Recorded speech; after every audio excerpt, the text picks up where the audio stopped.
पे कोई bearish candle बनाता है और तो आप यहाँ पे अपने पुट साइड की एंट्री बना सकते हो। स्टॉप लॉस जस्ट इस कैंडल हाई का ही रखना है और यहाँ पे रिवर्सल भी कैसे ट्रेड प्लान करना है ये भी मैं आपको बता देता हूँ। देखो यहाँ पे आपकी एंट्री हो गई तो आपका टारगेट 399 रहेगा।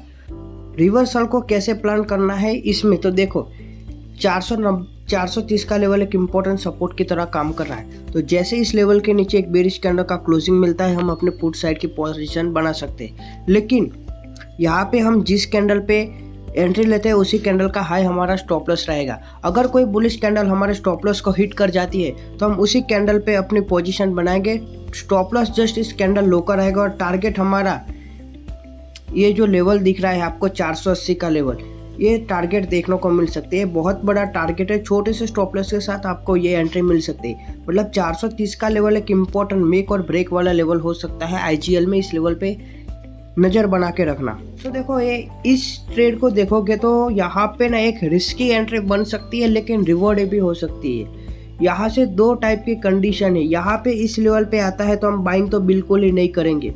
क्यों नहीं करेंगे? क्योंकि ये हमारा सपोर्ट जोन तो है लेकिन यहाँ से बाइंग बहुत ही स्लो आ रही है। मतलब यहाँ पे आप देखोगे बाइंग आई है लेकिन कंसोलिडेशन ज़्यादा किया है। तो एज अ ऑप्शन बायर ये हमारे लिए एंट्री यहाँ पे करना सेफ नहीं है क्योंकि यहाँ पे डीके हो जाएगा। तो रिस्की एंट्री किस तरह से हो सकती है कि 568 के लेवल के नीचे एक बेरिश कैंडल का क्लोजिंग करता है तो हम 536 तक के टारगेट के लिए एंट्री बना सकते हैं। स्टॉप लॉस जस्ट हमारा छोटा सा रहेगा। इसको अगर मैं डेली चार्ट में कन्वर्ट करता हूँ तो आपको एक छोटा सा व्यू क्लियर होगा। तो यहाँ पे आप देख सकते हैं यहाँ पे एक सपोर्ट जोन है, ये वाला जोन। यहाँ पे देखो कितना अच्छा सपोर्ट लिया है, सपोर्ट लिया है, सपोर्ट लिया है। तो 536 का लेवल एक इम्पोर्टेंट सपोर्ट की तरह काम कर रहा है। सो जैसे ही 568 के नीचे हवर्ली चार्ट पे एक बेरिश कैंडल बना तो हमें तो 536 तक के टारगेट देखने को मिल सकते। अपर साइड के लिए जाना थोड़ा सा इसमें रिस्की हो सकता है लेकिन हम हमारे लेवल पे मतलब 605 के ऊपर कैंडल का क्लोजिंग करता है तो हम यहाँ पे अपनी पोजीशन बना सकते हैं। इसमें भी रिवर्सल प्लान कर सकते हो सेल बाइंग साइड में। अगर यहाँ पे बाइंग बनती है और उसी कैंडल पे हमारा यहाँ पे ब्रेकआउट होता है और थोड़ी देर में ब्रेकआउट फेलियर हो जाता है तो हम ब्रेकआउट फेलियर वाली कैंडल पे एंट्री बना के 568 तक के हमारे टारगेट रख सकते हैं। नेक्स्ट हमारा स्टॉक से बोस इंडिया। तो बोस के चार्ट को अगर आप ध्यान से देखो तो बोस एक कंटिन्यूस एक ट्रेंड लाइन को फॉलो कर रहा है। मतलब जब भी इस ट्रेंड लाइन पे आता है यहाँ पे सपोर्ट लेता है और वहाँ से बाउंस बैक हो जाता है। मतलब यहाँ पे आया, थोड़ा सा सपोर्ट लिया, बाउंस बैक हो गया।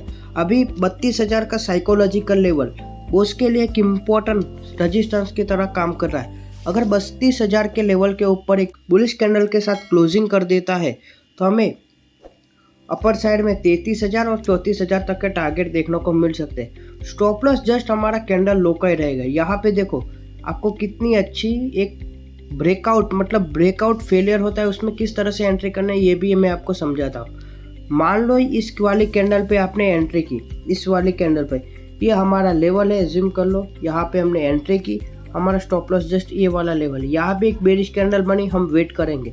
जैसे ही हमें यहाँ पे कंफर्मेशन एक मिली है हमारा ब्रेकआउट फेलियर होने की, लेकिन हमारे सिस्टम के हिसाब से यहाँ पे हमारा स्टॉप लॉस यहाँ पे सेट है तो हम वेट करेंगे। जैसे यहाँ पर हमारा स्टॉप लॉस सेट होता है हम अपने व्यू चेंज करके अपोजिशन साइड में एंट्री बढ़ाएंगे। ब्रेकआउट फेलियर वाले केस में ज़्यादातर हमारे जो भी ब्रेकआउट होते हैं वो सस्टेन हो जाते हैं। कुछ केस में वो ब्रेकआउट फेलियर भी हो जाता है। लेकिन ये ब्रेकआउट फेलियर और ब्रेकडाउन फेलियर कब ट्रेड करना वो भी, उसका भी मैं आपको लॉजिक समझाता हूँ। मान लो कोई भी स्टॉक्स या इंडेक्स एक रेंज के अंदर काम कर रहा है, वो रेंज बड़ी है तो उसमें ब्रेकआउट फेलियर और ब्रेकडाउन फेलियर कर सकते हैं। लेकिन रेंज ही इतनी है तो यहाँ पे ब्रेकआउट फेलियर या ब्रेकडाउन फेलियर पर ट्रेड करेंगे तो आपका स्टॉप लॉस बार बार हिट होगा। चलो नेक्स्ट हमारा स्टॉक से लुपिन इंडिया। तो लुपिन के चार्ट को अगर आप ध्यान से देखोगे तो लुपिन भी कंटिन्यूसली एक रेंज के अंदर काम कर रहा है। तो यहाँ पे हमारा ये पूरे का पूरा नो ट्रेडिंग जोन है। अगर अपर साइड में 1700 के लेवल के ऊपर एक बुलिश कैंडल के साथ क्लोजिंग मिल जाता है तो हम अपर साइड की पोजीशन बनाएंगे जिसमें हमारा पहला टारगेट 1740 का होगा। अगर उसे भी सस्टेन करता है तो 1928 तक के टारगेट देखने को मिल सकते हैं। डाउन साइड की बात करें तो 1550 का लेवल एक इम्पोर्टेंट सपोर्ट की तरह काम कर रहा है। अगर उसके नीचे एक बेरिश कैंडल का क्लोजिंग कर देता है तो हमें 1490 और 1425 तक के टारगेट देखने को मिल सकते हैं। नेक्स्ट हमारा स्टॉक है ब्रिटानिया। ब्रिटानिया में देखोगे तो ब्रिटानिया ने यहाँ पे है, देखो यहाँ पे हमारी इस बार भी एंट्री हुई थी। ये हमारे 15 मिनट के चार्ट पे एंट्री हुई थी और हमारे अच्छा खासा रिवॉर्ड देखने को मिलेगा। मतलब मैंने मार्केट ओपन होने से पहले एक दिन पहले ऐसे एक वीडियो बना के अपलोड किया था जिसमें बताया था कि ब्रिटानिया अगर इस लेवल के ऊपर आता है तो हमें अपर साइड की पोजीशन बना सकते हैं। यहाँ पे देखो ये ट्रेंड लाइन का ब्रेकआउट था, सिंपल लॉजिक था। मैंने बताया था कि अगर इस ट्रेंड लाइन के ऊपर 5 मिनट की कैंडल का क्लोजिंग मिलता है तो हम एंट्री बनाएंगे और स्टॉप लॉस कैंडल लो का ही रखेंगे। देखो यहाँ पे ये वाला एंट्री इस तरह से हुई थी और हमें टारगेट भी देखो कितने अच्छे देखने को मिले हैं। मतलब इस तरह से हमारा रिस्क टू रिवॉर्ड रेशियो काम करना चाहिए, तभी हम स्टॉक मार्केट में सफल होंगे। चलो अब बात करते हैं कि आने वाले वीक में ब्रिटानिया किस तरह से परफॉर्म कर सकता है। सो ब्रिटानिया में देखोगे तो हमारा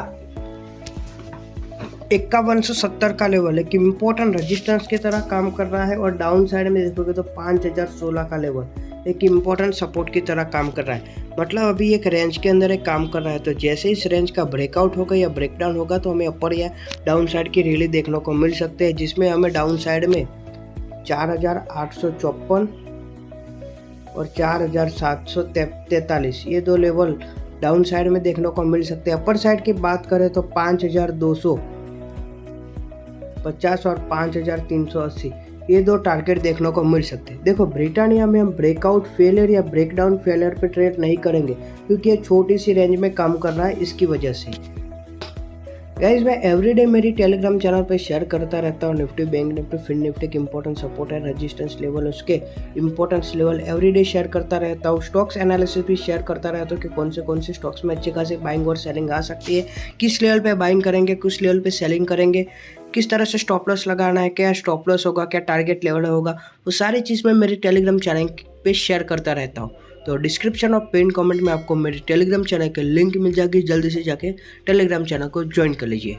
मेरा ये चैनल सब्सक्राइब करें और मेरे हर अपडेट आपको मिले इसके लिए बेल आइकन जरूर दबाइएगा। आप सभी को मेरी ढेर सारी शुभकामनाएं।